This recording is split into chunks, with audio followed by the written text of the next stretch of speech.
Okay, people are still joining. Hey, everyone. Thank you for joining our last speaker today in our CS4 Inclusion series. We're super excited to have Dr. Richard Purcell today with us, but I am LaTrenda Sherrill. I'm with CS for PGH and Remake Learning. We are exploring so many different things this year as it relates to just inclusion in computer science and really thinking about what are the things that we need to consider as we're developing a pipeline.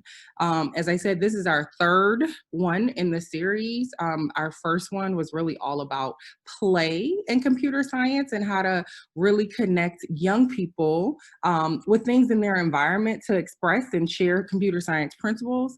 Our second piece in the series was with the National Math and Science Initiative, really speaking to the work that is happening in schools to support sort of CS for all and AP exam support, and just talking through what those nuances are and just hearing from some leaders in schools about how they've worked with the National Math and Science Initiative.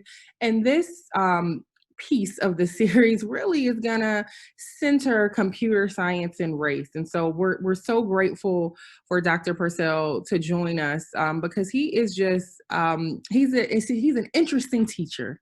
And I really believe he's like the philosopher that we just don't have or people don't know about in our region right up the street. And so just a couple things as folks are joining. If you can, please put your name and your organization in the chat. Again, we're super excited that you are here. Also, use CS for Inclusion, hashtag CS for Inclusion or hashtag CS for PGH as you're sharing, I don't know, snippets from the conversation. We would love for you to capture this on social media. If you can, our handles are there. And if you have any questions for me, my email is there as well. And here we are with Dr. Purcell. He is an English professor at CMU, but he looks at so many different intersections of so many different things. We've had a number of conversations about various historical perspectives as it relates to many modern issues. And so he's done a couple of things with Remake Learning in the past, and it just felt right to include him in this series. And so he's gonna offer a practical perspective and give us some resources to talk through some of these things today. But I'm super excited. I'm super excited for us to have him. Super excited for this entire conversation. It will be recorded. And so if there's any piece of this that you will miss, we will definitely send it out to you in a follow-up email. Okay, and so I am going to turn it over to Dr. Purcell. I'm going to stop sharing my screen and Dr. Purcell, feel free to take it away. Thank you, LaTrenda, for that really great introduction. And you know, I guess it's been 2 years since we've been kind of talking and working with each other. And it's been wonderful to continue to feel like, you know, as a CMU professor, I have a kind of connection to talking about some of my research in a more practical, well, I hope it seems practical way. You give the caveat to that. And I see some familiar faces in today, and so I'm happy to see at least the names. Hopefully I'll see the faces of people I know. Hello, everybody. And those I don't know, thank you, and I'm really honored to be here. Before I start, I'm gonna get rid of my own view because I feel like Zoom has just made me so hyper aware of what I look like that I need to eliminate that. And this is an aside, I'm sorry for this non sequitur, but I realized that my hairline started receding, and it was only because maybe 10 weeks into the semester, I was like, oh my God, what's happening to the side of my hair? And I was like, oh no. So I don't know if that's good or bad. But the point is, I turned off self-view because I was like, all right, that's enough. Anyway, but thank you all for being here. I'm not a computer scientist. Some of you here who know me know I'm an English professor, as Latrinda told you. And I primarily study culture. And, just to kind of, give the kind of quick spoiler alert to what I'm discussing, what I'd like to kind of discuss with you today is I'm currently researching a book and doing a bunch of work and research around the kind of connection between Black artists, musicians, novelists, filmmakers, visual artists, performance artists, and their relationship to labor, right? How artists see themselves as workers. This is something I've been interested in for a very long time as a researcher. It's also connected to my own kind of political interests as well. And the arts are such a fascinating venue to talk about these things because, we think about art all the time, the things, the objects, but maybe not as much the work that goes into making them.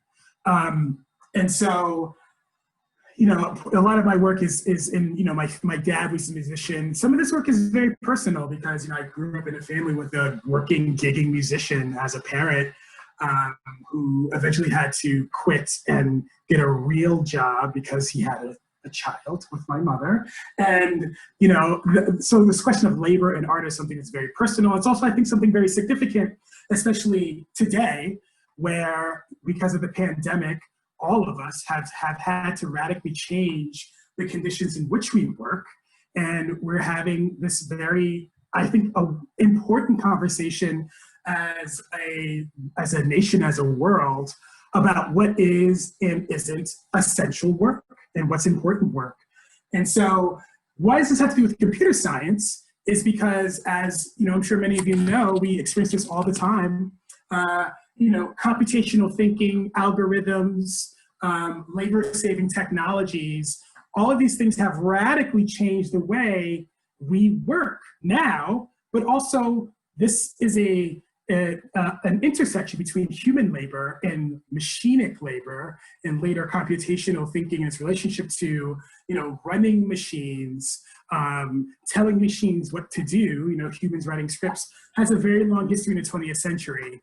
And so a lot of the work I'm doing in my book and the research I've been doing is making a claim that kind of computational thinking, the rise of automation, cybernation in the mid-20th century had a significant role in the way that artists, activists began to think about labor, and especially Black artists and artists of color, because and again, this is something that's very contemporary, because oftentimes they were the first to be, fired, downsized when machines would come and kind of take their jobs, right? And so I'm as much interested in that kind of history, like the history of work and labor, how it manifests itself in the arts, as I am the kind of thinking that automation, computer science has on the way we think about work, right? So those are two different kinds of things. One of them is kind of more material policy,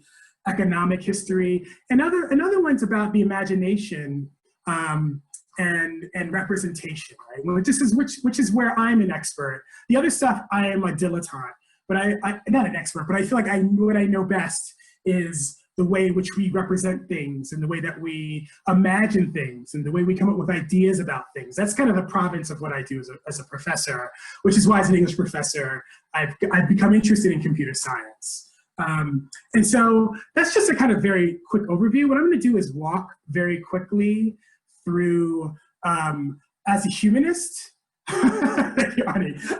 As a humanist, how I look at history and culture from the perspective as a humanist, and also how I look at science and technology and its relationship to race. So I'm going to kind of very quickly go through that, and I apologize for this because I really want to get to the second, I would say, most important part, and hopefully we'll get to it because it involves breakout rooms, which is having all of us kind of break into groups and getting our kind of virtual hands dirty and getting some of these materials I've been working with, putting them in your hands, having you look at them, and see what you think about what part of what I'm writing about is really in the beginning of the book I'm writing, is what I think is a very pivotal moment in the history of race and politics and representation in computer science, which is when a pretty broad spectrum of Black intellectuals, activists, artists get very fascinated with automation. And the history of that, I'm not going to get too much into because I'm going to give you the materials to kind of sort through. But what I've done is assembled a bunch of kind of stuff like articles, primary source materials, some secondary source materials for all of you here to look at, take with you when you leave this event, that I think gives you a snapshot of the different ideas and concerns and approaches to automation, this kind of a manifestation of computer science and computational thinking that these variety of activists and had. I mean, people from Martin Luther King Jr. To maybe less known names like James Boggs, or maybe some, a better known name like Stokely Carmichael, and a bunch of other more kind of identifiably professional science and technology scholars like Mary Alice Hilton and others thought about automation, its relationship to race, and all the things that I think are very relevant to today. So most of this will be all of us broken out into groups, talking to each other in smaller group settings about these issues rather than me talking at you, because Zoom has disabused me of the usefulness of that. I'll never give a long lecture again after all of this. I think it's just better to kind of have more smaller group meetings. But some of this will be a little bit of a monologue, but I'll stop and ask questions as I go along, especially if I'm going too fast. All right, so I'm going to share my screen here. Okay, I think we can see. There we go. That's the wrong screen. I'm going to reverse this and show you the other screen where I have the actual slideshow itself. So give me 1 second. Again, I was just complaining about this earlier. I've been using Zoom since March, and I feel like I had a moment when I was really good at it, and I feel like now my skills have devolved into things like this, where I'm like, how come I'm sharing my screen so poorly now? Okay, let's try this one more time. Sharing the screen, share, okay, that up. And again, it's reversed. I don't know why it keeps doing that. Hold on 1 second. If anyone has an idea, I would love it, but for some reason, I've been doing this for all semester, and like today, for some reason, my screen doesn't feel like sharing in the right window. All right, let's try this again.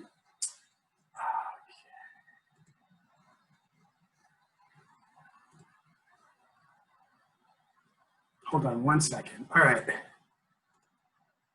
This is reversed, but so I'm going to look askew because this is where my other screen is. So, the title of this is Humanity's Approaches to Race, Technology, Science, and Culture. I just basically gave you the workshop roadmap. I'm going to talk about how I approach race, technology, and culture as a humanist. If people have questions after that, please ask them. And then, as I mentioned, we're going to do a hands-on workshop where I'm going to I have a Google Drive where I've put a bunch of primary source materials, secondary materials that I'm going to share with everybody. And by the time we get to this part, hopefully we'll be able to break out in breakout sessions. You will have a group leader, and I'm going to leave it up to you. I'll kind of filter in and out of each group. But what I'd like you to do in these groups is, ask the question, what kind of conversation about race, Blackness, and automation were Americans having in the 1960s? The latest primary source material I have is from 1970. So, but it was a film, finally got the news, that was produced in the 1960s. So I'm fudging it a bit there. And then we're going to do a share out, and this is my favorite part. Whenever I run a class or a workshop where we get to talk about what we found in the materials. And so the goals for today are to introduce you to humanities-based research terms and methods. I'm going to sort of talk about a couple of terms I use when I approach these issues. And hopefully, what I've provided you from the Google Drive is sort of a starter archive of its primary and secondary materials. And I have a lot of them. So if anyone's interested after all of this, please, shoot me an email and I will give you more, because I have a lot more. All right, so there are two terms that I use often when I do the kind of work I do in general, and especially this work. Because again, I'm not a computer scientist. I'm not getting into, because I'm interested in politics and I'm interested in culture. And the way that I get at them as a humanist, as an English professor, is through thinking about representation as a concept, and this idea of discourse. And I'll explain what they are. And again, this is a quick and dirty kind of primer on kind of cultural approaches to science and technology studies. So representation is a complex process of constructing meaning. We all participate in it. It's humanly derived, right? It's based on the idea that as humans, we make meaning. It's not something that comes from anywhere but us, right? We assign the meaning to things, whether it's language, images, symbols, it all is human created, right? And it's a very complicated process of meaning making. And I'll get to more of that as I go through these books. Representations are also how we create knowledge of the world. And I have examples. So if this seems very abstract, it is. And I'll hopefully get to showing you what I mean by this through more concrete historical and circumstances. In the world, we struggle over meaning making, right? I mean, I think one of the most kind of powerful things we've seen in our current political electoral cycle has been, the emergence of this idea of Black Lives Matter, right? That to me is probably one of the most powerful examples of like a struggle over meaning making, particularly because as a term, as an idea, it is so divisive. I mean, I'm definitely on one side of that, the debates, if it should be one about it. But the point is that what that debate and the divisiveness reveals is the struggle that we, as human beings, as people of the United States, as citizens, we have over the meaning of things, right? Even over people's lives, right? Which is where it gets a little bit more, the stakes are incredibly high, right? And this is my province, is looking at art and mass culture and the kind of stuff that I study. Art and mass culture are venues where we create and struggle over representation, right? Again, we are now in a kind of historical moment, and we've been in it for a long time, where we are now reassessing the things that we use, TV shows, books. I have a 6-year-old, right? I think a lot about this when I give him children's books. Who is he looking at? What are the values and ideas that are important? What do the faces look like of the characters he's reading and seeing, right? And so, for a long time, these things are always concerns, but now they've become heightened, right? And so we're now having shows like The Watchmen, which I don't watch because I'm not the best TV watcher. But the point is, it's a comic by Alan Moore, which I did read the graphic novel, which is amazing. That's been reappropriated to talk about the history of racial struggle, the Tulsa riots, and all these things, right? And so we see how mass culture and art are these venues where we struggle over representation, right? And we re-represent things.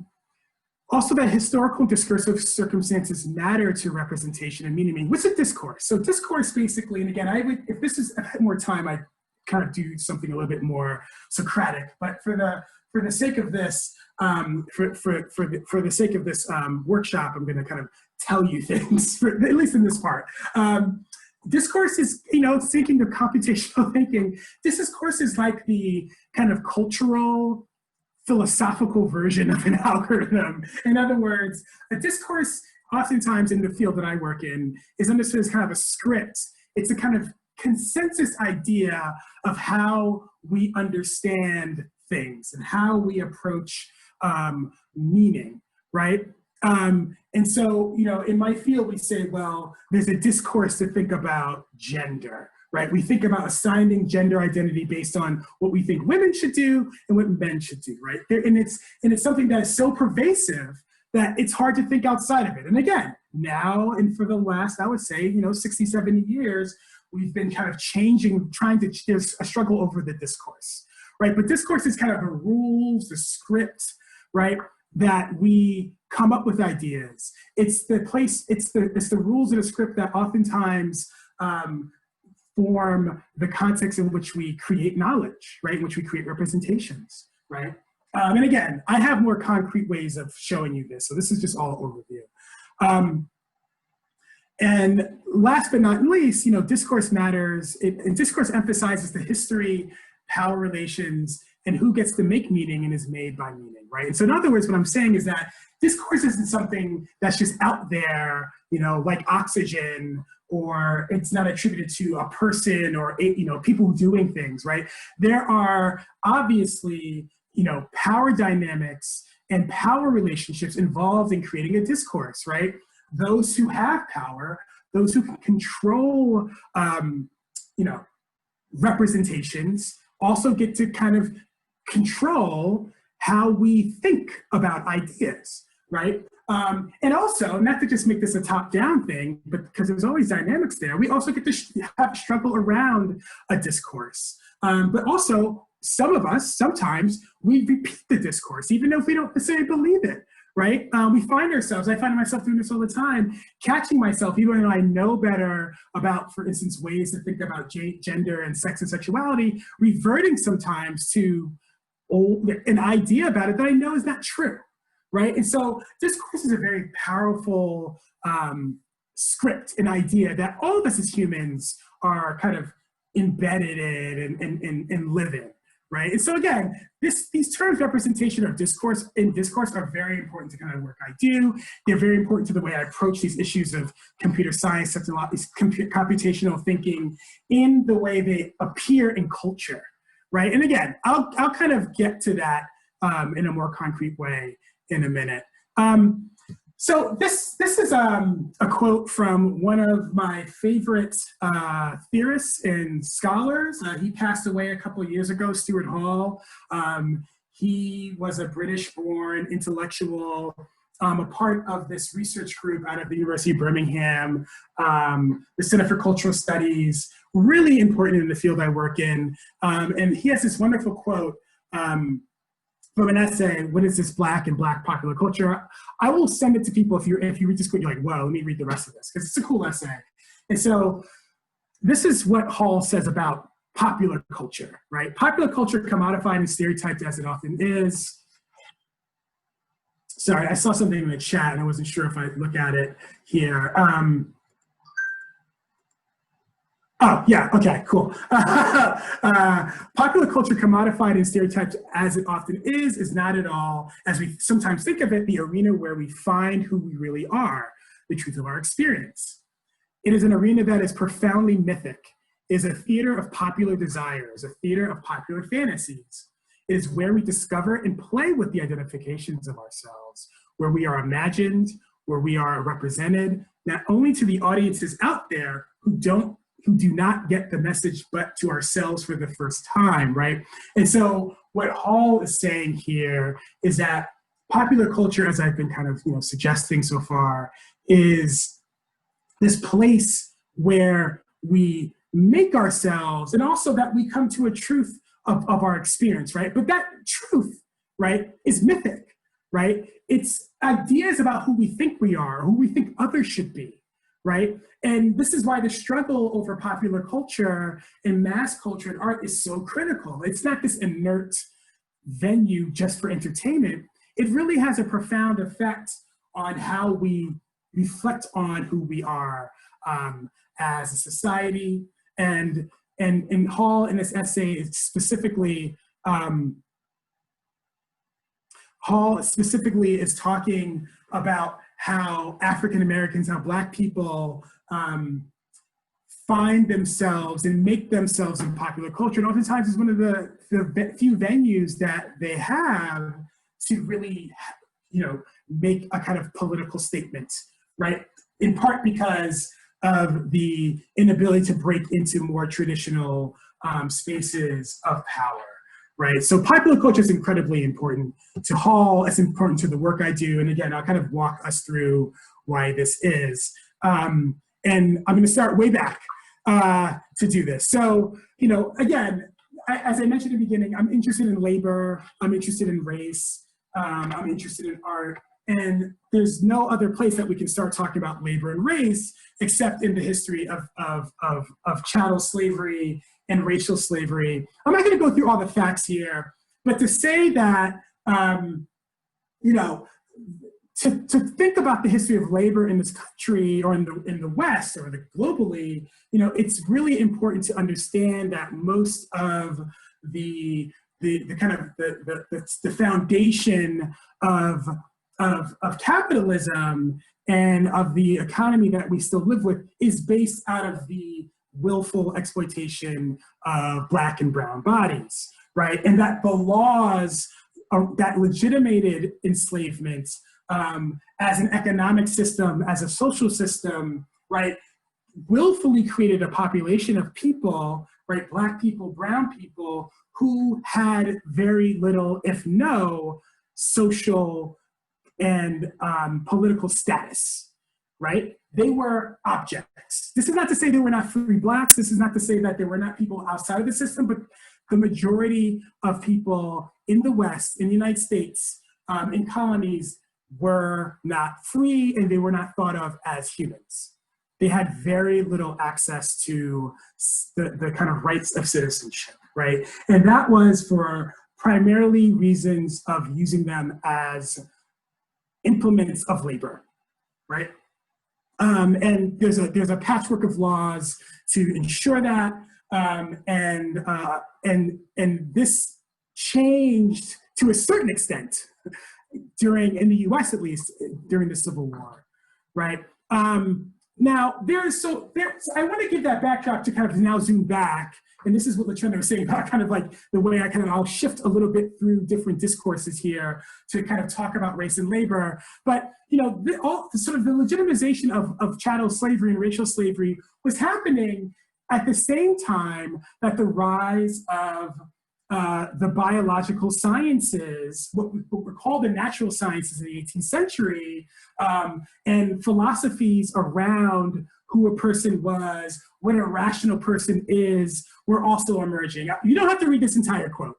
I just have it here to kind of point out one of the, I would say, the most sadly unheralded figures in the creation of kind of a racial anthropology that sort of cemented the inequity of Black and brown people, or attempted to at least, in philosophy and in the sciences, was Immanuel Kant, who we know as, the person who talked about Enlightenment reason. He did all that, but he also was he was an incredibly racist philosopher as well, and believed that, biologically there were two base races, right? Blacks and whites, and every other race in the world was some admixture. And as you can imagine, Blacks were not really human, and whites were the pinnacle of humanity, right? Again, you don't have to read this quote here, but this is just more unfortunate, damning evidence of Kant's thinking about race, in his belief that Blacks were these sickening biological entities that smell terrible, that were stupid, right? That, because of where they lived. Yes, thank you, LaTrenda. That where they lived, right, were not capable of participating in rational Enlightenment society and activities, right? And a lot of his writing in the late 18th century was around this, right? This is also at the same time he's writing things like What is Enlightenment and all that kind of stuff, right? So there's a kind of scientific basis around race, and there were multiple competing ideas about race that were not so, that did not marginalize and dehumanize Black and brown people as much, but the dominant ones were the ones that did, right? And Kant was the kind of main figure in that. And this kind of racial science right, trail from the 18th century well into the 19th century as well, right? From Joseph Gobineau, who was a French aristocrat, who in the wake of the French Revolution, wanted to sort of say, well, the proletariat, these poor people, these Black people, these brown people, right? They're the problem. They're not racially, they're not biologically equipped to participate in civilization, right? And so we must do something about them. Darwin is a different story. I don't want to get too much into Darwin, not because it's just I don't want to get to kind of the complicated issues of biological science here, but to say that, he's part of a moment where in the 19th century, and again, this is all in the kind of midst of the tumult over racial slavery as we're leading up to the US Civil War, at least, there is this kind of pseudoscience, which was science at the time, arguing for looking at inherited racial characteristics as ones that either, that marginalized and pushed you to the margins of society if you were Black or brown, or if you were white, right? And I think even when it comes to whiteness, it's very complicated. And I don't know if you know, it's Francis Galton's work, right? His ideas of eugenics also gave space to, whites being, hereditarily inadequate to really function as a participating member of society. And for Galton, it was about class and economic and socioeconomic status, right? But the point is, these theories of race and descent were very much a part of the social upheavals that are happening in the US and Europe in the 19th century, right? These scientific explanations about who was fit to be a part of civilization and who was not. So why is this important? Because this historical and scientific backdrop filtered into the way in which Blacks are represented in the 18th and 19th centuries. I think one of the Blacks were primarily associated with chattel slavery. Even when it came to abolitionism, Blacks were seen as needing the helps of white saviors, right? Because they were not necessarily equipped themselves for freedom, right? But ultimately, two things I want to say is, one, this relationship between Blackness, Black people in labor and child slavery was cemented in this moment, right? And secondly, one of the ways in which it was done, besides this kind of scientific racism, was also in popular culture. And blackface minstrelsy is one of the places in which this happened quite a bit, right? And again, I won't go too much into the history of minstrelsy, but just show you that a lot of the popular cultural entertainment of the 19th century were based with white actors in blackface performing in contexts which are oftentimes plantation settings, right? So again, cementing this relationship between race and labor, Blackness and labor, and in a particular labor setting in which Blacks were seen not as humans, but as chattel, right? As objects whose purpose was to work, right? And what this does is create stereotypes, right? And again, I won't go too much into this because I already feel like I'm spending way more time talking than I want to. But what this did was create this kind of basis for stereotypes. Again, some of this is stuff I'm sure a lot of you know already, but I just wanted to kind of cover the basis before I got into some of the other stuff. But to say that this is how stereotypes are made, right? These representations, the kind of pseudoscientific discourse, these popular culture representations, right? Divided between what was normal and what was abnormal, right? Us and them, self and other, maintaining kind of social and symbolic order of things. They inscribe gross inequities of power, right? This is what stereotypes do often, right? And they indulge in kind of fantasies about how we think the world should work. Again, this is why the Stuart Hall is important, right? Popular culture is oftentimes the place in which these stereotypes are reproduced and reinforced. So again, I want to emphasize in this history the way in which labor and race is important here, right? In the aftermath of the Civil War, right, we have this period of radical reconstruction that does away with slavery almost, right? As many of you know, the 13th Amendment allows for basically slavery as a consequence of incarceration and punishment, and we'll get to some of that later in some of the materials I have for you to look at. And what the aftermath of slavery did was also reinforce a very liminal, limited role that Blacks would play in the labor force, right? So as Blacks and freed themselves or were, manumitted in the aftermath of the Civil War, there were laws and codes that arose to basically then shuffle them back into the margins of the workforce. A lot of it was kind of pushing them back into the agricultural sector. Again, this is not always the case, but a lot of the kind of aftermath of the Civil War was a kind of re-entrenchment of these, unequal power and labor relations. And also, really quickly, another thing that arose in the aftermath of the Civil War was ways of tracking and surveilling Black people, right? Whether it's from the kind of creation of databases through the census, through the rise of law enforcement, both legal and professional and more militia, vigilante-based, right? A lot of the kinds of problems we see in the 21st century arose out of this struggle around the enfranchisement of African Americans. As African Americans asserted their rights, were granted their rights legally, there was a pushback to that. And a lot of the kind of, whether law enforcement complex or the kind of repressive labor laws actually came out of an attempt to kind of push back on this enfranchisement and freedom. I'm going to skip over a slide here about minstrelsy, but also I want to sort of say that there was this important resistance to these stereotypes in 19th century media culture, whether it's in the form of slave narratives or in the form of photographs. This is Sojourner Truth here, and Harriet Jacobs, right?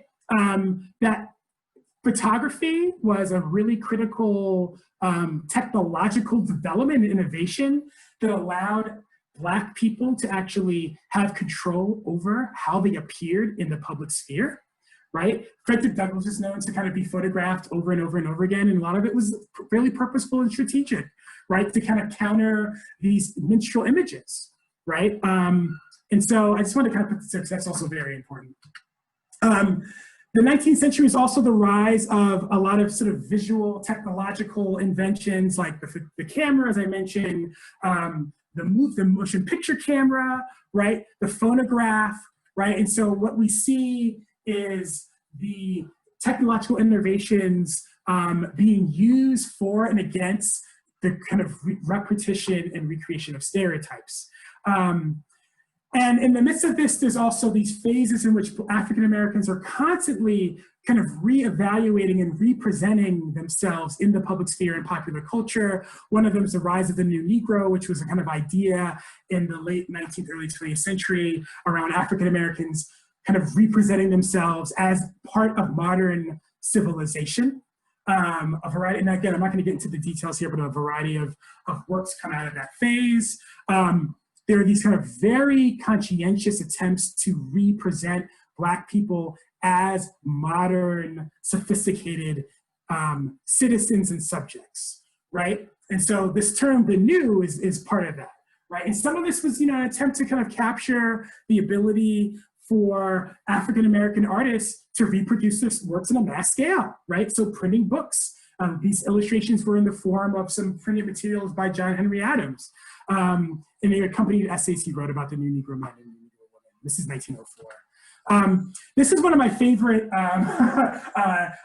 political cartoons. It's from The Messenger. Some of you probably heard of The Messenger before. 1919 issue. The Messenger was edited by A. Philip Randolph, who was a part of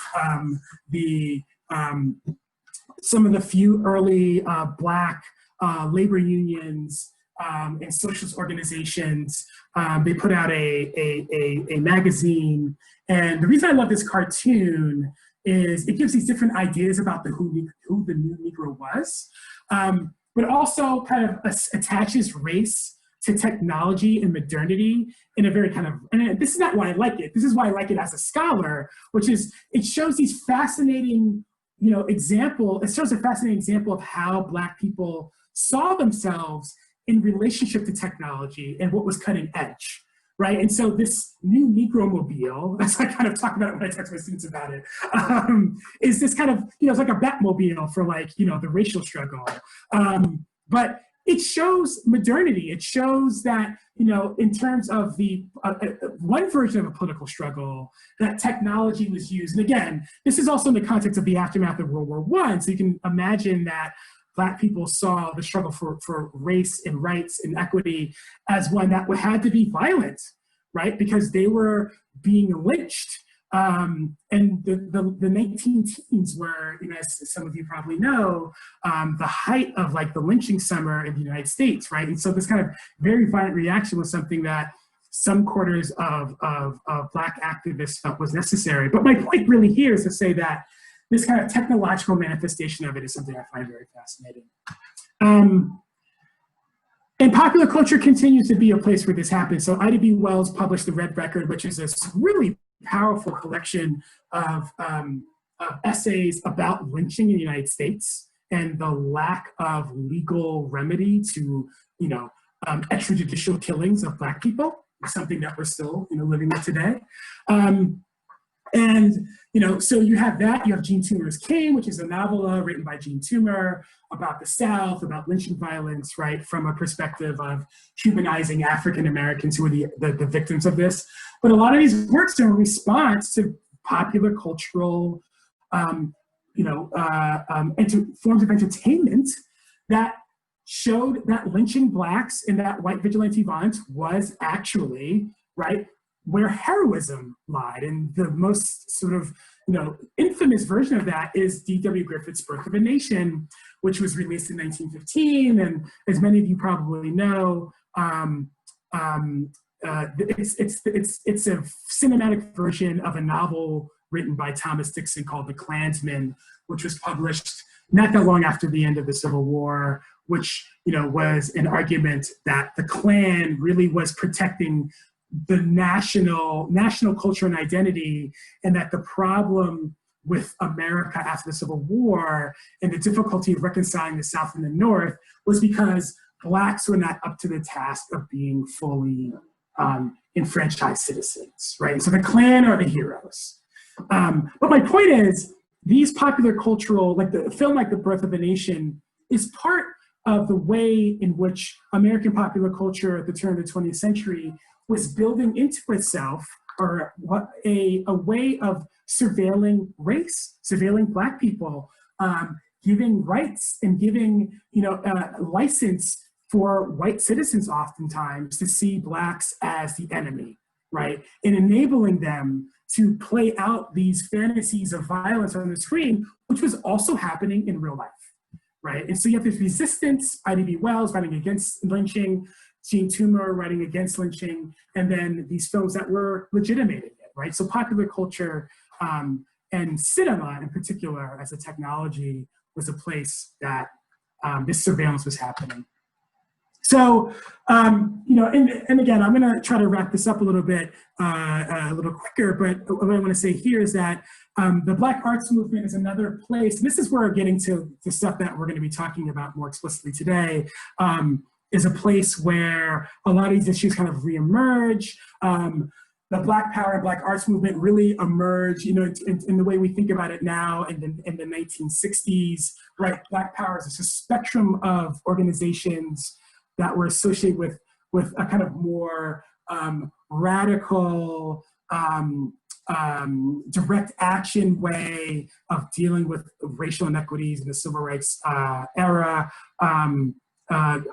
from Black Panther Party to other organizations, RAM and other organizations in the 1960s. And the Black arts movement, which is again where I am, where my work and things I'm interested in teaching are kind of centered there. Whereas the kind of artistic sister to the Black Power movement, and trying to embody a lot of the ideology and politics of the Black Power movement in the arts, right? interested in opening up the arts, that is some kind of highfalutin thing that happens, in kind of traditional realms of culture or institutions of culture, or things that are embodied in objects and commodities that you didn't have access to, but arts that were community-based, right? That you can go someplace and see a performance for free, you can hear a poetry reading, that arts were accessible, right? And also very political. So I want to return to the Stuart Hall here because, as I mentioned, I'm making this shift, right, about popular culture, right? That again, it's a place in which we struggle about who we are, and we kind of reflect back on who we are in popular culture, right? And the Black arts movement, the Black Power movement saw that and thought it was a very critical space to intervene in how Black people understood who they were, right? And so I want to sort of leapfrog from that into like what I'm doing now, the current research I mentioned earlier, right? And so what I'm looking at now in the book I'm going to hopefully finish in the spring because I have a sabbatical coming up, is I'm interested in race, labor, and the arts, right? And so what I'm interested in is studying how a variety of things, right? Technological changes, ideological shifts, right? Primarily around market liberalization, right? Where the market becomes, deregulated, more and more arts-based funding becomes in the hands of private organizations, right? We have deregulation happening all over the place, right? And how that affects the way that Black artists and cultural workers, own their craft, think about their craft, right? And the way that I'm thinking about this in my own research is around this idea of work, right? And I won't get to the kind of the details of it here, but there are many ways that the word work could be understood. It's like wage labor, right? But work is also in the realm of the arts, is understood as a kind of a particular object of art, right? Work is seen in other sort of corners of Black popular culture as the kind of idiomatic expression for illicit or contraband, right? And so my point is that this word work actually has a lot of meanings. It's multivalent, right? And so one of the claims I'm making in the work I'm doing is that that kind of multivalent, multi-meaning way in which we think about work is part of a discourse. It's part of the changes in representation that have been happening precisely because we are now living in a moment, I would say since the mid to late 60s until now, where what we think about as work, who we think isn't a worker, is going through a very significant shift. And that shift is happening because of the political economy, it's happening because of shifts in the economy, it's also happening because of the rise of labor-saving technologies, right? That, when you have machines doing work, all of a sudden, the value of workers changes. But not only that, how we think about the meaning of objects changes when no longer it's a human who's putting it or making it, right? And so I'm using that kind of historical and technological backdrop to reassess this concept of work as a human activity, right? And especially when that artists are engaging. Because I do think that artists are in the forefront of reimagining our relationship to these things in popular culture and in their various endeavors as artists. And so what I have here on the screen in terms of images are very different versions. So the one in the bottom left corner of this person working in the kitchen, that's not an artist, but this is a worker. And some of you probably know what this is, but this is an image of someone working in a ghost kitchen, which is this kind of new creation of neoliberalism,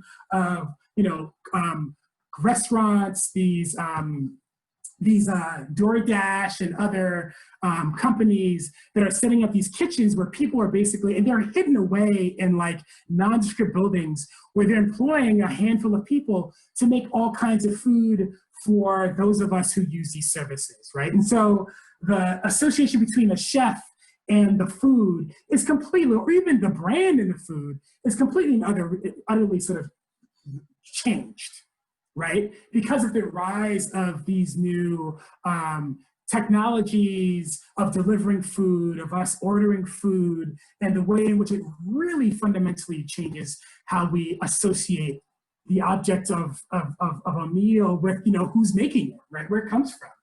So that's why that's there, because that's an example of how work has changed, right? Or our understanding in the imagination of how work has changed. These are other kind of more popular cultural analogs. So the image in the middle left corner, middle left column, is a screenshot from one of my favorite films, Wild Style, which is from 1981. And it's about the shift from graffiti art, from public art to the gallery art. And if anyone is interested in graffiti and knows the history of graffiti, knows that that shift happened at a fundamentally important moment in our history where artworks began to be hyper valued, right? This is where you get like, you know, the end point of this is like a Jeff Koons, you know, bunny going for like $30 million, right? Where like these art objects, these public art objects, these things that were actually made and existed in the public sphere illegally and oftentimes to be viewed for free and consumed for free became commodities, right? So another example of how like the work around art, the work of art is changing. The top left one is a screenshot from an old Jay-Z mini movie. And, you know, Jay-Z is famous for saying, "I'm not a businessman, I'm a businessman," in Holy Grail Magna Carta. And again, to me, it's just emblematic of how rappers in particular, you know, have been thinking about themselves as businesses, really changing the way in which they understand themselves, their relationship to artistry, because of the shift in the way that the context in which artwork, I mean, literally, the work behind making art has changed. The last thing, the big image on the right is, and again, I don't know if there's any Wu-Tang fans here. I am from Staten Island, New York, so Wu-Tang is forever for me. But some of you may know that the Wu-Tang Clan released this one-time object of art, an album that they valued. I think it sold for $2 million. It has a very sordid history because the guy who bought it was this horrible human being who was this horrible human being who was indicted for securities fraud, I think. But he bought this one copy of this Wu-Tang album that sold for $2 million at auction, right? There's one physical copy, and when you hear the RZA and other folks talk about why they made this one copy of an album, they said it's because the value of music doesn't mean anything anymore, right? That people can get music for free. You can pay a subscription service like Spotify and stream all you want, and artists get very little revenue from it, right? And so the relationship between the artists, their artwork, and the market has been radically shifting for a long time, even, you know, at the advent of like LPs and cassettes. But now with streaming services, it's even more the case, right? So my point is, this is why I'm interested in labor. This is why I'm interested in race. This is why I'm interested in art, because I see that, you know, the conditions in which artists labor and the conditions in which they make their art have radically changed. And it's emblematic of larger shifts in political economy around labor, from ghost kitchens to Uber, ride shares, you know, all kinds of things where Uber's been fighting this battle around counting drivers as non-workers, right? And so because saying they're a worker means they get all kinds of benefits that they don't want them to have, right? And so I see that the arts is a place where all these issues play out. And so, you know, one of the questions I always ask is, what is Black work in a post-worker world? And so the things I have here are some things I'm writing about. So from film like 23 from Stardom, which is about backup singers. I can go on about it. I've written a paper about it. I had an art essay about it. There's this another thing that I've written a chapter on is Amelia Io's Rent a Negro. Is this kind of really early internet art and performance art, where she put up a website. This is like way back in the day, in the early 2000s, where she put up this site for people to log on and rent a Black friend. And she's written a book about this, but you know, what she was trying to sort of emphasize in this performance art project is the labor that goes into being Black, right? The kind of labor of teaching white friends or teaching other people about race, right? About the emotional labor, sometimes the physical labor, the affective labor, right? That race, even in the 21st century still has, right? And the other two titles at the end, the Vixen Manual by Karen Steffens and Russell Simmons' Do You. And this is cut off, but by the way, Donald Trump wrote a foreword to this book, just as an FYI. Is the rise of this kind of Black self-help discourse as well that emerges, in the mid to late 2000s. And especially kind of ticks up in the wake of the financial crisis of 2008, which is another kind of touchstone in the book I'm writing. So, one of the questions I'm asking is, what does work mean when, especially for Black people, when our understanding of work has fundamentally changed, right? Especially since the history of work in this country is, for better or for worse, associated with sort of dehumanizing work and the work that founded this country, which is on the backs of Black people, right? And how these kind of these inequities continue, and how Black artists and are resisting that, I would say, is one of the important things I'm writing about. So one of the last things I want to show you, again, this is all in the realm of representation, right? So what I tried to do here is give you the discursive context, like why I'm thinking about this. And now what I'm showing you here are the representational, I think, expressions out of that discourse. So this is a verse from one of my favorite artists, hip hop artists, Odyssey. This is a song called Slow Groove that's on his album Wasta from 2016. The italicized portion of the verse is the one that, this is just an example of how work, the conditions of labor now have been fundamentally shifted in the way that artists think about themselves as workers. So, Odyssey writes, applauded workaholic falling asleep in the office, and I'll never get fired. Irony, I'm a boss because I could never get hired. Ain't got an off switch, therefore my bills are higher. So right, if you kind of follow the wordplay here, he's talking as much about his freedom as an artist, right? He's a boss, right? And he has to work all the time because as an artist who's producing popular culture, to stay relevant, you have to keep producing things, right? But because of his kind of autonomous, entrepreneurial status, it's ironic that he also has he has an incredible amount of skills on one hand, but he's also de-skilled himself, right? I'm a boss because I could never get hired, right? So he's also talking about his very fraught relationship to the marketplace, right? And other kind of professionalized ways of working. And then that last part, right? Ain't got an off switch there for my bills are higher, right? He's talking as much about this workaholic tendency. He ain't got an off switch. He's thinking about himself almost as an object here, right? And his bills are higher because he's talking about money, right? The idea of not having an off switch and earning more money as an artist.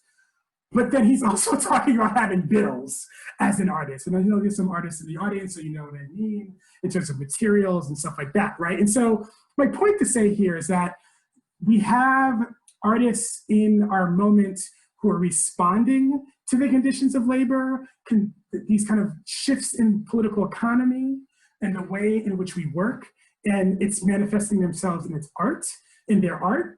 And that's kind of what I'm writing about. But as I'm hoping I kind of was clear about, is that getting to this point to talk about these things that have been happening in the last 20 or 30 or 40 years, I've really had to go back and think a lot about the history of labor and the history of forced labor, or the history of labor-saving technologies and ideas, whether it's from chattel slavery or machinery, right, that have created the conditions for artists like Odyssey or Demila Io to think about, ways to bring to audiences this very complicated and still dehumanizing context in which we work as human beings and as Black people work as artists as well. So I'm going to pause here, and I apologize. I talked for way longer than I wanted to, but I want to stop sharing my screen. That was a lot. And I want to know if anyone has any questions before we turn over to the part where I'm not talking anymore, and it's a lot more interactive. So you can use the raise hand function if you want to, or just jump on in, unmute yourself, and talk at me if there's any questions or that you want to ask about anything I've said so far. I just want to thank you. That was very, very interesting. I've never heard you speak before, and I thought you were incredible. I love the science and the history all together. It was great. Thank you. I really appreciate that. Thank you for that. I'm glad to hear that.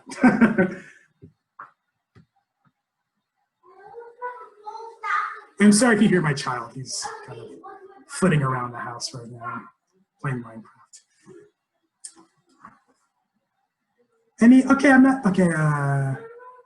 Great, thank you, Penny. Richard, what were some of your expectations coming in and talking to educators who work in technology or work in computer science? Like, what did you expect some of the reactions might be, or some of the questions might be? Susan, thank you. I will say that, as I mentioned, this is why I gave the caveat that I'm not a computer scientist, that I approach art from, science and technology and computer science from the context of culture. And so, one of the things that I was hoping to achieve in presenting my work, and also from hearing from y'all, is how important is cultural context to the way y'all teach computer science and approach kids about it. Because I feel like, I'm old, and I remember when I was in elementary school, we did some like COBOL programming, like old school stuff in the 80s and things like that when I was in school. And like, it was just like thinking about the computer as a tool, and not necessarily what the tool, all the various uses of the tool or the thinking behind it.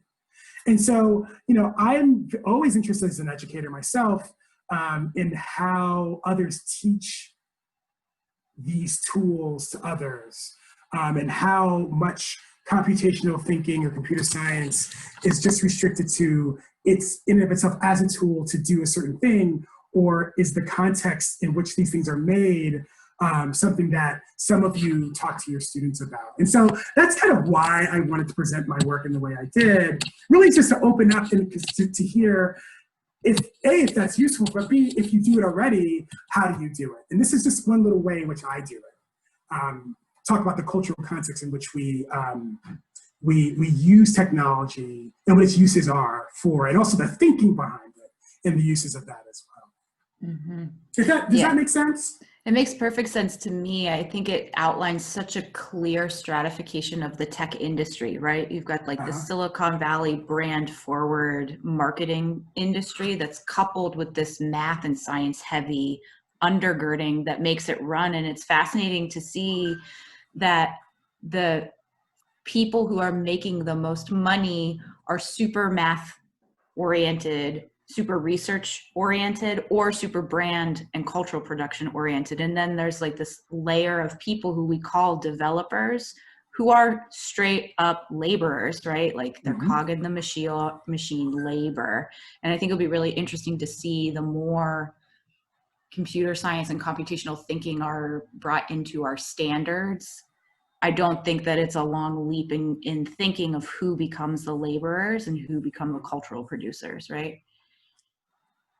Yeah, that's a great way of putting it, Ani. And I do think that, like any skill that is readily, let me back up and say, like in the arts, for example, as many of you know, the real money is made by owning copyrights. It's about owning property.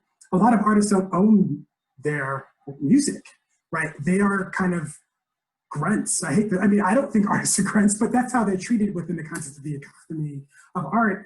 And I'm saying that to say that I worry sometimes, and this is me thinking out loud, that I worry that sometimes that's where the direction of the work of coding is going to be going at a certain point. People just need to be doing it. It's grunt work that's needed to be done, right? And that the money is in ownership. And not just, and that, you know, I have my own opinions about that, but the point is to say that, you know, this is what I mean about like how we approach this and how we approach the culture around making and labor in the context of computer science and computational thinking, because I do, to kind of play off of Ani's point, I do see a replication of these dynamics in that domain as well. And so to me, having a critical sensibility about it all is really important as educators when we talk to kids about it. Christine, yes, oh yeah, absolutely. Lots of materials I think I would happily give everyone about this.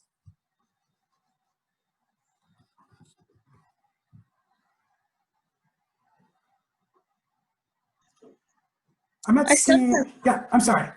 Hi. I sometimes wonder when I think about computer science and culture, and this is like super elementary, but I sometimes wonder how technology may have evolved differently if people other than white men had not been guiding, leading, creating, whatever. So when I think about the culture, I think always like, where would we be if technology had been created and advanced by people who look very different from the people who are creating and advancing it now? Trace, that's a great question, and you know, I'm hoping that we get time to kind of go into our breakout groups, because one of the things that I wanted us to do together is actually look at a moment in time in the 1960s. A couple of you heard me talk about this already, but I was, rather than talking about it, I wanted everyone to look at it and kind of engage with this collectively, where this was a very open question for a lot of Black activists in the 1960s who, you know, one of the things that's important to know about the civil rights movement is that it was a movement that was about rights, but it was also about work and the right to work, right? Was very important about equal access to employment. And so you can imagine with the kind of parallel rise of, you know, automation, cybernation, the kind of, you know, labor-saving technologies in the 60s and 70s, a lot of the very populations who were wanting access to the workplace, certain industrial labor were being pushed out. So Tracy, my point is, a lot of Black thinkers at the time were going, well, like, what, you know, is there a way for this technology to be used for good? Is there a way for this to benefit the people that it seems to be marginalizing? And so I think you're asking an excellent question. And I think, and you know, one of the things that I hope to do whenever I talk about this stuff is to say that, like, there's a history of it being asked, and it's important to raise that history up and acknowledge it, because the consequences and stakes are high. So I mean, I think you're right on. And you know, to me, knowing the history is the first step to, you know, changing the present, I would say. I'd also, Rich, too, I think it's really interesting because that you talked about that this isn't the first epic of this question being asked, and the fact is that there's such a lineage of labor being put into question in philosophy in the white Germanic Marxist frame. And I think what's interesting and what we're seeing happen is this tidal wave of Black queer feminism reclaiming that conversation around futurism, technology, and labor. Mm-hmm. Mm-hmm. That's an excellent point, Ani. And one of my favorite things to teach and talk about, I didn't do it this again because I talked too much and I had more. I didn't talk about, but you know, Angela Davis in the 70s and 80s was part of, you know, a pretty radical feminist sort of argument in looking at something even like housework as wage labor, right? Really really kind of rethinking the way in which we think about where labor is and how we do it, precisely because there's a lot of unacknowledged, and the term, the kind of professional academic term, is, and now I'm forgetting it, I just have it on my tongue, but unproductive labor, right? And I think what Ani's talking about, and if I'm misthinking with you, let me know, but it's about kind of having us rethink what that idea is, right? What is productive and what is unproductive labor? As I said earlier, we're now having this conversation about essential labor, like what is and what isn't essential labor. And I know in the academy, at least, because the academy is having its own moment of racial reckoning, a lot of this is being talked about in terms of faculty of color who, you know, are teaching certain kinds of courses, doing kinds of service work, doing other things within the academy as an institution that is oftentimes not rewarded, right? And so, I mean, I'd like to hear you say more about, you know, but like to me, it resonates with, again, this longer history around who gets marginalized in discussions of work and labor, how technology is a definite part of that, and how there's always been resistance to, you know, how we thought about this as always a progressive history, right? It's good that we're progressing and doing things this way, but there's always a cost, and that cost oftentimes lands in the most marginalized communities. Mm-hmm. Yeah, that, and also like who is referenced as a valid resource, right? Like it's really easy to reference Marx as a really valid resource when talking about labor. It's like, but Audre Lorde is talking about the same thing. Dewey's talking about the same thing. Why aren't we referencing them with the same rate and validation, right? And a lot of that is, it's all tied up in whiteness and the academy. It's really, so it's like really cool to see academics reclaiming artists and philosophers and poets as academic sources. I think it's interesting to say that in the computer science realm.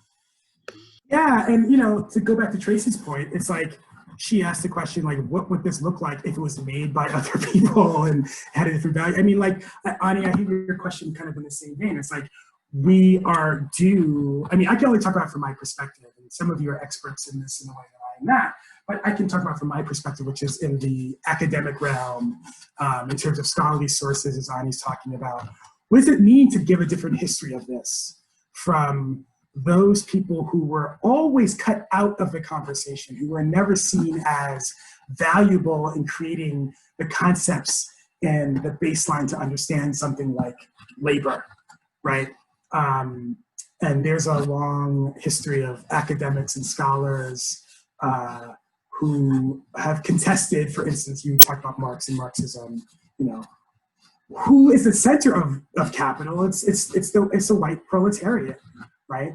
You know, and Marx is aware of this, but he still writes it the way he writes it, right? And so I think that now we're just in a moment, thankfully, where there's a much more open conversation about who should be centered and why, and what does it reveal when we center, you know, different voices and different people. And again, I don't know as much about this in computer science, except to say that from my perspective, looking at labor-saving technologies and how it affects the arts and artists is a way for me to kind of, it's what led me to find people, and again, we haven't even gotten to the materials yet, but like people like C.E. Wilson and James Boggs and others who were very actively interested in thinking about cybernation. That's the term it was used in the 60s, automation, computational thinking. They were concerned about it because they saw it as bare in the lives of Black people.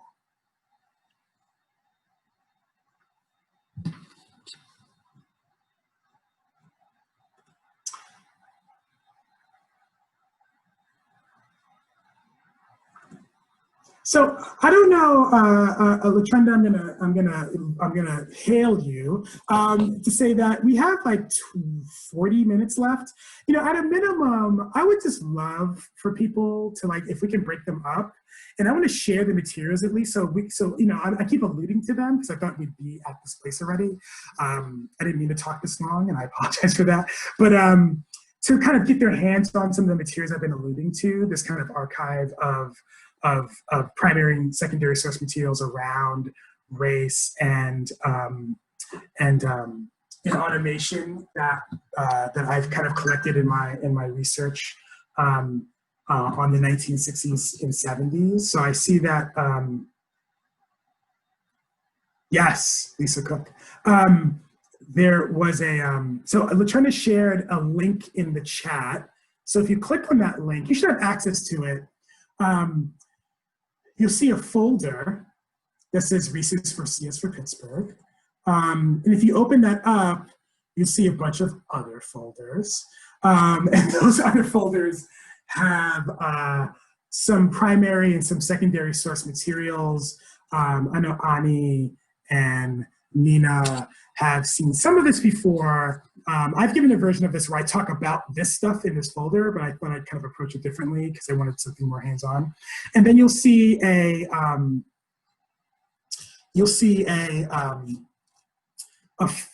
file under all of it. And that file, that Google Doc basically gives you some instructions for how to like go through the materials, and some kind of prompts to ask yourselves and the people that you're in a group with about the materials. Some of them are, as I mentioned, primary source materials. You see Alice Mary Hilton, I mentioned her in passing, documents from the 60s about automation and cybernation, cyberculture, right? From a science and technology studies perspective, as well as from the perspective of civil rights and Black Power movement thinkers and activists. There are links here, and there were links to things that I couldn't find a hard, quote unquote, hard copy of. So the Triple Revolution's on a website. There's some great clips from this amazing documentary, Finally Got the News, from 1970, which is about Black unions in the Detroit auto industry, who talk about labor and inequities in industrial labor centered on race. And there's some more contemporary secondary sources as well for folks to read and come back, take back with you.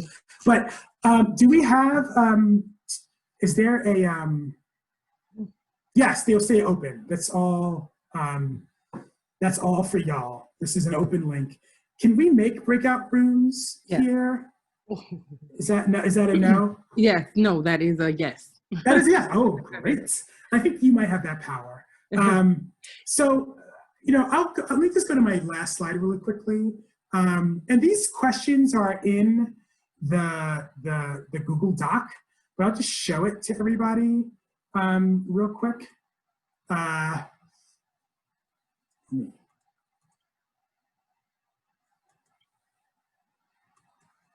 That's okay. So what you will do is you have less than, we can come back. I want to give everyone a lot of time to look at this and share out, but again, I talk too much and too long. So, Latrina, I'm going to lean on you for some guidance here. I'm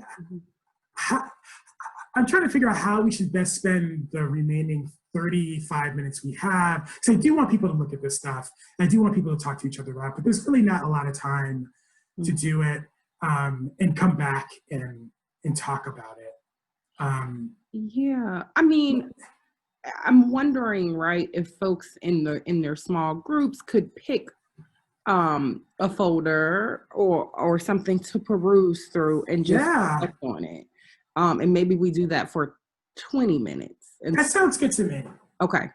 Okay, so let's do that. Like, just whatever strikes your fancy. It's all relatively labeled. So if you read through the Google Doc I have here, go, I want to look at that. Go to the folder and click on it, and you should find it. And so, yeah, I think 20 minutes will be good. And then maybe we can have a kind of a more general share out to conclude. Cool. All right. So, Allie, also from Remake Learning, is going to break us out into some groups really quickly. And you have access to this folder. In perpetuity. Yeah. And then I'll also drop a little Google Doc in the chat as well, in case you just want to jot down some notes from your conversation. We're happy to have that as well. Great. Sure. Thank you.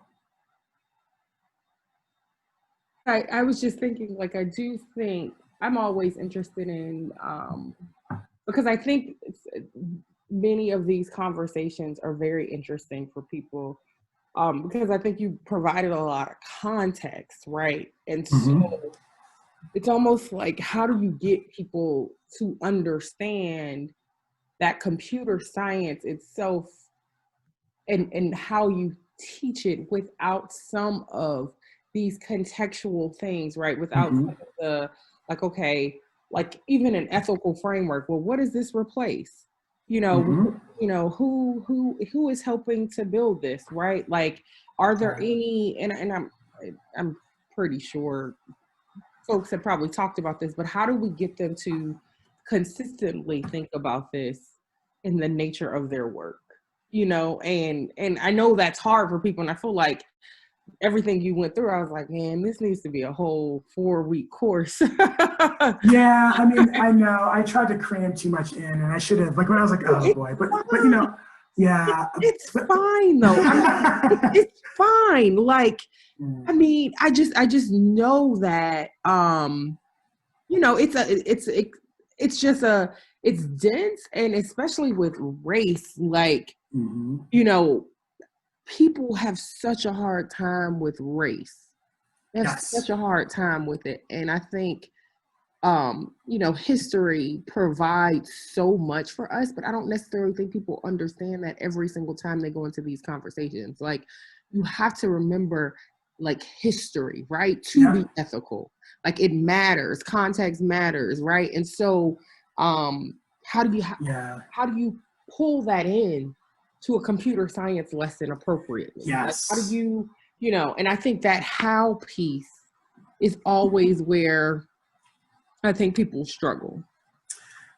I agree, and I mean it's a struggle for me, and this is kind of I'm always asking the how and the why, and I think some of it's because we are taught to look at these technologies as value neutral, as outside of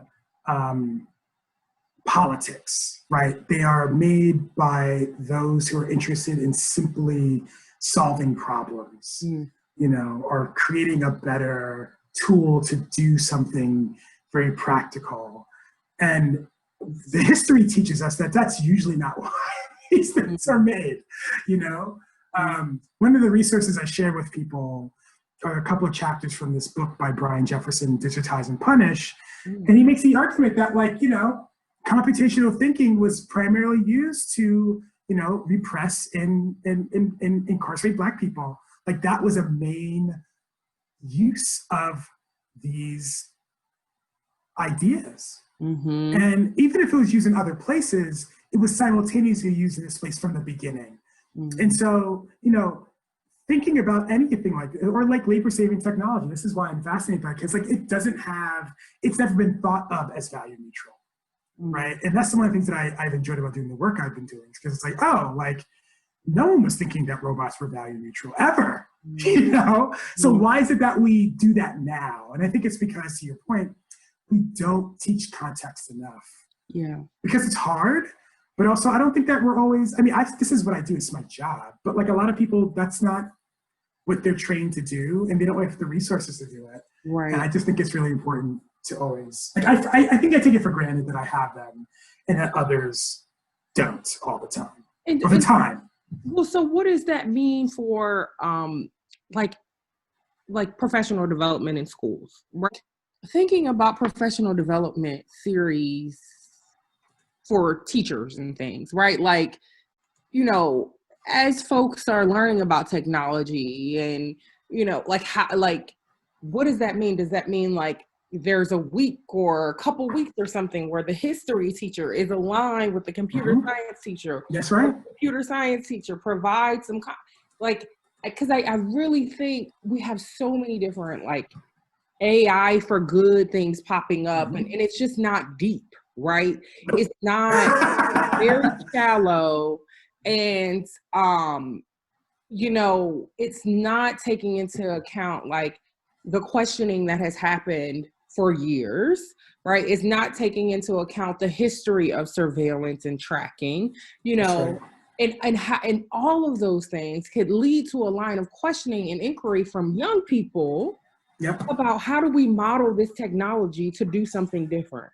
Exactly right. I mean, one of the reasons I didn't want to get into the IP copyright stuff is because some of it is based in that. I mean, you know, our data is owned by others. We talked about this summer, right?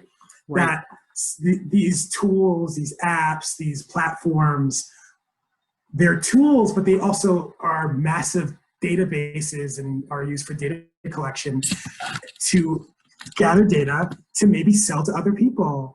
And, you know, I think that, do young people know that? Some of them might. I would say a lot of them don't, or they don't care. I guess some of the points, like, they probably should care, right? But how to get them to care and how to get people teaching students about these things to care, I think that is you hit it on the head. It's a professional development question that I think is very valuable. And, you know, if there's any way to kind of create the opportunities for that, I'd be happy to do that. Like, I mean, beyond something like this, because I do think it's important, because I've been learning so much about this too in the last few years. And I'm always happy to share it, because these are questions I still grapple with. Like, I have not like figured it all out myself. And going back to the historical record where you have these Black women and men debating the value of automation, which is something I'm hoping some people find in the materials. Like, well, look, and maybe it's good that we're freed from drudgery, right? Maybe it's good that we're freed from doing this kind of terrible backbreaking unequal work, because that means it frees us to do other things, you know, or people saying, no, it's terrible. Like, there's a debate that happens. And I think that it's always important to stage it, just to kind of emphasize that these things are not value neutral. We should never think of them that way, you know, and like, and these are questions that we still have. Yeah. So, and like with your labor questioning and direction, you know, there's of course this huge emphasis on like, we need to get people back to unions and union jobs. Oh yeah. Meanwhile, right, for all too long, you know, we were told education is the means by which we make it to the middle class, and well, everyone doesn't need an education. We could totally, you know, not to say that, again, nothing is wrong with having a union job and a trade, but like, I just always think about, I don't know if it's the confusion that happens or the carrot as it relates to Black people and the things that they can do. Because I'm thinking about computer science now, like, oh, it's all kinds of X, Y, and Z STEAM jobs, but then you're saying on the other end, this whole idea of like, okay, well, we need to make sure, you know, people can still get union jobs and be trades. And it's just like, it's such a, I don't know. I just see such a huge push and pull, especially That's when a great point.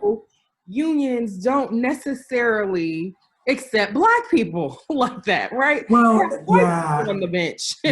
So you think we're gonna be, you know? So I'm always interested in that push and pull with technology and union-backed labor versus, like, you know, not just talking about, I guess, trades in general, but union-backed labor.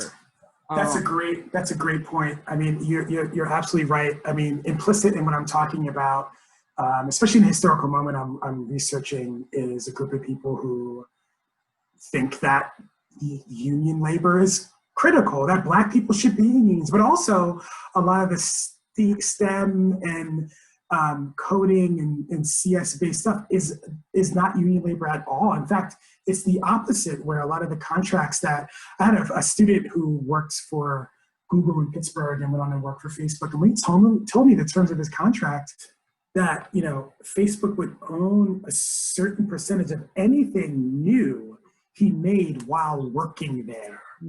And that there's no unionization. I mean, it is discouraged, and not to say that people want to either. That's the other point, right? So I love what you're saying, which is, I think, again, this is why I think like this issue of work and labor is so critical, because I do think it's not just machines are taking your jobs. That's not really, like, to me, that's a part of it, but it's really, what does it mean to think about what work is when machines can take your job? You know, how does it change the way we think about the things we make and how we make them?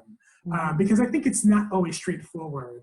And some of it, I mean, James Boggs, one of the writers I've been researching, talks about this. He said automation was the best way to break unions that there ever was. But he's someone who's a unionist. But if just say you're not, then, and that's, I mean, I feel a certain way about it. But like the point is, how do you think about yourself as a worker when you're working in a context where like you are teleworking, or when everything is just completely and utterly changed because of the role that computational thinking, computers, the computer scientification of work has just changed everything in regards to how we work. Even like these app drivers, like where like people are picking up people, delivering food, and the app is tracking how long they take, collecting all kinds of statistics on their labor that they may or may not be aware of. That's all algorithmic and hidden, and so there's just so many aspects of it to it that I think need to be sort of discussed. That is much a part of the education of teaching kids how to code than like just the coding itself, because it will go towards a use. And so, but I love that point. Like, I do think it's like we are in a push-pull moment where we say things to people, but that reality might not even exist for them. Like there are very few union jobs. Most of the jobs that they'll get are the antithesis of that. You don't have the kind of benefits. Like, I have amazing benefits. I'm also not unionized, but like, but sometimes again, you can't be annoyed. It's very complex. And I think artists embody that, because artists don't unionize either. Yeah. Like, there are artist unions, but it depends on the trade. It depends on the genre of art you're working in. But a lot of artists don't join them because they see themselves as entrepreneurs. They see themselves as operating in a different zone of labor. So next week, we're actually, Hip Hop Ed is going to do sort of a wrap-up tweet chat for us around hip hop and computer science. And so they're going to ask a whole bunch of questions. And so like a lot of your references and things, I was thinking about, what we're going to talk about next week, because they do a whole bunch of different things. They have a program called Science Genius, and but it is all around this idea of like, well, one is based on like affirming young people, one, and getting to know them and connecting with them. And then it's everything else. So like they do it through hip hop, right? Through education. It's been around at this point for 10 years. And so I don't know. I don't know if you've ever met anyone from Hip Hop Ed. Have you ever met? No, I don't think I have. Okay, gotcha. That would be interesting for you to meet them. The one guy works at the Teachers College. One of the founders works at the Teachers College at Columbia. I think I've read his work. Chris Ensign. Yeah. Yes. I know his work.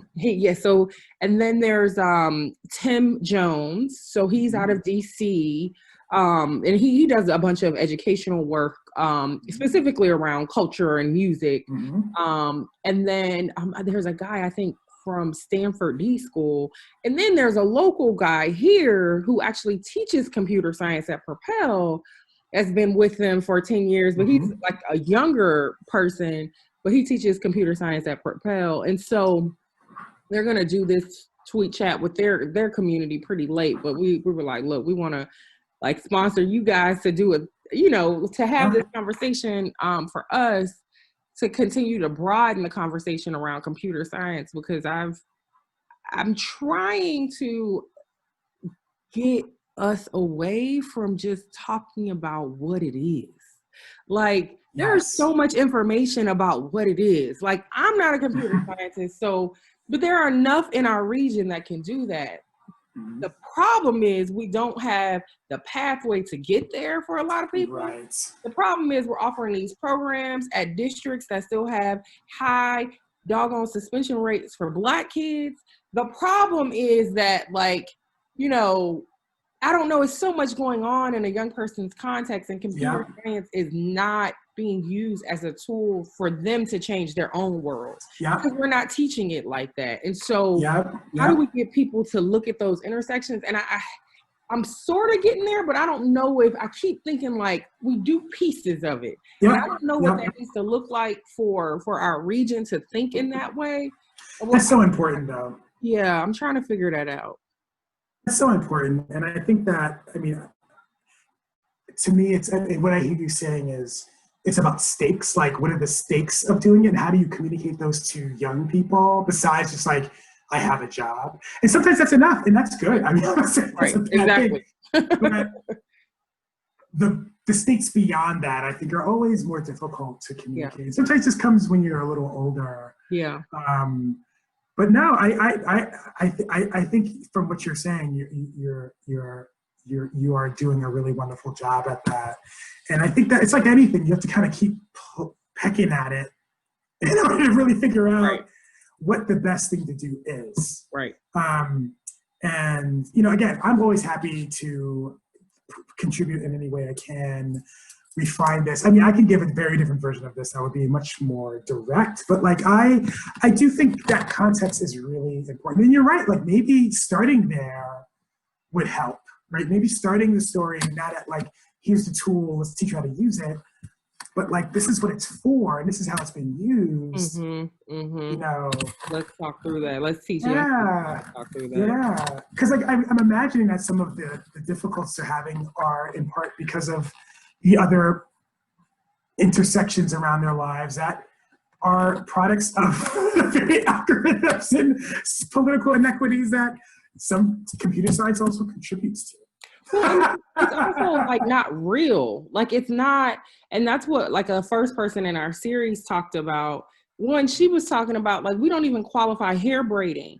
Like we don't even qualify that as code, and that Black women do that all the time with their hair, and it is a form of code, and you're not even getting to young people because they can't grasp it, right? And so it's just this, how do we continue to like build these pathways? And Dr. Nicole Pinkard in Chicago last year, she came to speak to the group. We had a sort of larger convening, but it was all around how because her whole thing is like, okay, if kids want to do sports, the reasons why they want to do sports is because they see someone, it's in the community center next door to them, it's connected to their school day, right? Things change up for sports leaders. Like, why can't we have that same thing for computer science? She's a Black woman that's a computer scientist by trade, but she has done all this work in education. She works at Northwestern University. And so her idea was like, okay, she took a suburb of Chicago and she basically said, look, we need to understand what kids are doing in this whole entire community. Let's thank you, Allie. Let's map the whole thing. She just told me it was 3:47. Let's map the whole thing. What are they doing and what do they have access to? And then we talked about this. This was like the last in-person conversation we had. We talked about this. Oh, we did? Okay. Well, see that. And so her work, and so we did we had and I was on I think I told you about this. I did a presentation with a couple of other folks around why is STEM so white with our national ecosystem community. And I quote you in there just because of, you know, the way you talk about pseudoscience and, you know, the rise in stereotypes and things. But she talks about like, you know, like we make it seem like, you know, STEM we treat it so in a way that it's not accessible. We should treat it in these other ways, you know, and like making sure that young people have access to it the same way they have access to football. Like we just make it so. And so like you have to create the sense of belonging. You have to put it in their neighborhood. You have to connect them to someone that does. I mean, she just laid it out so practically. And she was like, we just don't do that. That's just something that we just don't do. And I think computer science is the same way, but like the way we just present things and the way that's like districts just have access to this stuff. And we have so many students that like computer science is the furthest thing. They just trying to read because they can't read. They can't read because the school district is failing them in reading. And so I don't know. It's some of these things are just so hard for me because I'm like, well, what are we considering? Yeah. what else are we thinking about when we bring these ideas to the table? It's not just about computer science. It's about, it's so equity in a much more fundamental way. Yes. Okay, so I guess people can come back in now, Allie, if they're still on. It was a long conversation, and I know they took a lot in. People were. Yeah, I know. Like I said, I should have. No, it's good though. Listen, I know how we break this up, and that's what I have to get to, right? Like, how do you? And I'm gonna reflect on that, and I'm gonna figure out. And again, it's finding out where the support to do that is too, because that's half the battle is making sure we have the support to talk about these contextual things. And I'm piecing it all together, right? With my algorithms work with this, because I know it has to happen. Yeah. But it's not. This is not, it's something I talk about often. Yeah. Yeah. No, I know. And I face this when I teach all the time. It's like but and that's what the class was for. It's like I'm there to kind of. It's not a workshop per se. Where this one I was like, okay, we're gonna do things hands-on for most of it, and then I just kind of. But yes, it's always a challenge about how do you provide context. That's always the fundamental question I have. Even in the class when I have 15 weeks, I'm like. It still takes a long time to give them all the context that they need to do the things that we need to, or talk about the things we want to talk about. Awesome. Well, welcome y'all. Welcome everyone back. Interested in hearing what you chatted about for those that remained on. What did you reflect on? Any highlights? And Rich, I don't know if you have any particular questions that you would like to ask them to have. I just want to hear folks about the materials or anything. The context I provided at least give you a kind of way of looking at this stuff and thinking about it. That's really what I'm most interested in. Hi, LaTrenda. Hey, Terry. Hi, can you hear me? I can. Good. One thing that we discussed was how do we change the trajectory of our country? And I think the only way it can begin is by having a case study starting from grade K. For example, in 2022, we would do a case study where we would have a class of kindergartners or one whole school district go through a soft and life skill curriculum to learn about LGBT, about racism, sexism, all those ills that affect us as a society, which are the cancers that are holding us back. Because once they leave out of that school, they go back home into their environments of racism, drugs, opioid, whatever it may be. So if we have an age and grade specific program that actually tracks those young people from grades K through 12, and it gets more intense as they get older and it progresses. And when they graduate, they also do the pre and post questionnaires. We can actually take a look at or a deep dive and see how we have actually shaped those young minds and create a cadre or army of professionals who can go out there and become those true people who can make a difference and make this world a better place. Because right now, this is the divided states of America, not the United States. And I think by starting with the young people from grade K and creating a soft and life skills component that touches base on all of our social ills, which is part of the new curriculum, and not just English and math and science, make that part of the curriculum all the way through, I think that will make us closer to a utopia than we've ever been in society. Thanks for sharing, Terry. Yeah. Anyone else? Any other thoughts?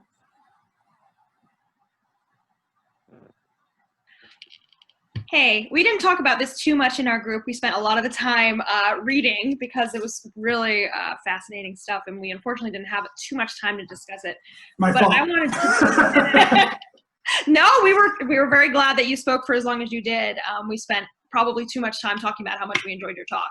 But I wanted to bring up at first when we got into this, I was a little unsure. I was like, oh, this is a computer science talk, but it's being led by an English professor. I didn't really understand it. And I absolutely love that that's where you came from, because I am trained as a biological anthropologist and evolutionary anthropologist.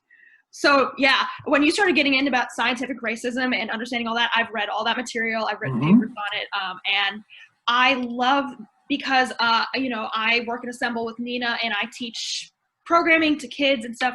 And sometimes other places that maybe teach STEM programming are like, why are you spending so much time talking about social justice issues? Why are you doing this? Because this is a computer science, like teach them to code. And it just knowing that when you look at technology or learning or skill sets or like workable things that are employable, they don't exist in a vacuum. And knowing, as someone who comes from the field of evolutionary anthropology, which is about as colored by racism as any field could possibly be, and continues to be.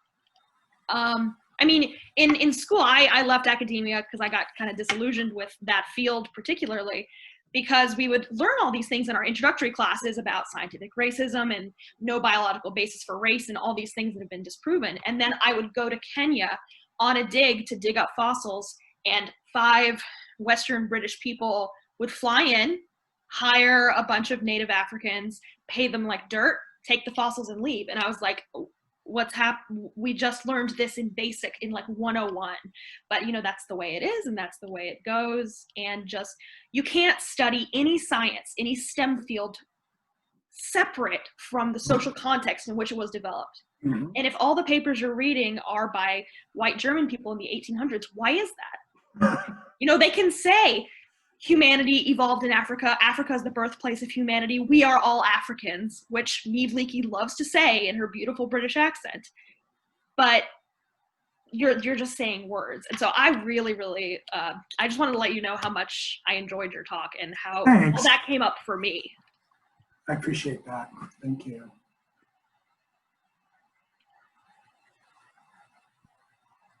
We had a fantastic. Oh, you trying to close out, Latrenda? No, I mean, go ahead, Ani, and then I'll close out. we had a great conversation about how there, you know, disruption and democratization, like how much technology has done for artists and for makers in that space, but also sort of what gets twisted in that is that there are all these platforms, but all these platforms are still run on like 3 venture platforms, right? And so when that really complicates like why you maybe don't see cultural disruption or folks getting economic power, because it's still predicated on these very limited venture platforms. I was very grateful for our conversation. We talked about many things, like meeting people where they are, shout out to our small communities and culture builders in small communities and all the things. So good stuff. Well, I'm so happy you all joined. We are so grateful, Dr. Purcell, all the time for your presence, for your thought. If you haven't read, over the summer, Dr. Purcell and another professor at CMU wrote an article in the Chronicle of Higher Education, Higher Ed's Toothless Response to the Killing of George Floyd. And so if you haven't read it, please check it out. He's always questioning, right? This is the inquiry that I think we should really teach our young people and our educators to just pose, right? It's beyond the code. It is beyond the code, right? Like if we're trying to create young people or ensure that young people can create tools to equitably change their world, right? Like we have history matters, context matters. And so I just am always appreciative of him providing that context. It helps me so much. And so thank you all. Our last piece of CS for Inclusion will be with Hip Hop Ed next week. We are joining their tweet chat or co-hosting it with them. They're really just doing it for us. Their audience is great. And so they're just going to curate a whole conversation for us to participate in. But it's around hip hop and inclusion and computer science. And so we're going to talk about it. And it should be interesting. It's happening pretty late. So it's happening at 9 p.m. just because that's the time that they normally do it. But 9 p.m. So young people. Yeah, I'll be half asleep, but I'll tweet. So 9 p.m. next Tuesday, and we'll be sharing the flyers and things on Twitter. I'll also share it in our latest newsletter, and everyone here will get a copy. So thank you all for participating. We'll have the recording available shortly. And yeah, talk to you soon. Send me an email if you want to talk and continue the conversation. Happy to do it. Awesome. Thank you.